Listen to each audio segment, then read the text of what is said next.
গাজায় ইসরায়েলি আগ্রাসনের প্রতিবাদে পশ্চিমবঙ্গের সবচেয়ে বড় ফলের বাজার মেসুয়ার আড়তের ব্যবসায়ীরা বয়কট করেছে ইসরায়েলি খেজুর। সরবরাহ স্বাভাবিক না থাকায় আমদানি করা অন্যান্য খেজুরের দাম চড়া থাকলেও ইসরায়েলের খেজুর বাজারে আনছেন না বিক্রেতারা। গাজা উপত্যকায় চলা ইসরায়েলি সেনাবাহিনীর নারকীয় আগ্রাসন যেন দেখেও না দেখার ভান করে আন্তর্জাতিক সম্প্রদায়। এরই মধ্যে দেশটি সফরে গিয়ে মুক্ত বাণিজ্য চুক্তির বিষয়ে জোর দিয়েছেন ভারতের প্রধানমন্ত্রী নরেন্দ্র মোদী। প্রযুক্তি খাত, সাইবার নিরাপত্তা, কৃত্রিম বুদ্ধিমত্তা সহ দ্বিপক্ষের মধ্যে হয়েছে বেশ কিছু চুক্তি। অথচ খোদ পশ্চিমবঙ্গে সবচেয়ে বড় ফলের বাজারে শুরু হয়েছে ইসরায়েলের ভয়াবহ সেনা অভিযানের তীব্র প্রতিবাদ। কলকাতার হাওড়া ব্রিজ সংলগ্ন বড় বাজারের পাইকারি ফল বাজার মেছুয়া ফলপট্টির অধিকাংশ ব্যবসায়ী মুসলিম সম্প্রদায়ের। পবিত্র রমজান মাসে ইসরায়েল থেকে আসা খেজুর বয়কট করে অভিনব প্রতিবাদ জানাচ্ছেন তারা। ব্যবসায়ীদের স্পষ্ট বার্তা, শুধু খেজুর না, ইসরায়েলের কোনো পণ্য স্থান পাবে না পশ্চিমবঙ্গের বাজারে।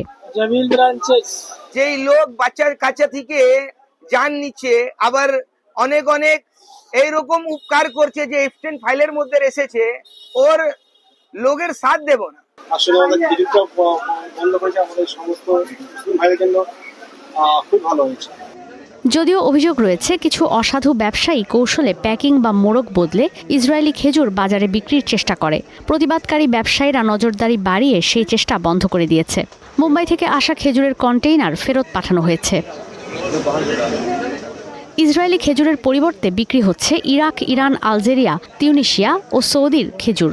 পাইকারি ব্যবসায়ীদের এই উদ্যোগকে স্বাগত জানান খুচরা বিক্রেতারা। তবে সরবরাহ স্বাভাবিক না থাকায় চড়া অন্যান্য খেজুরের দামও।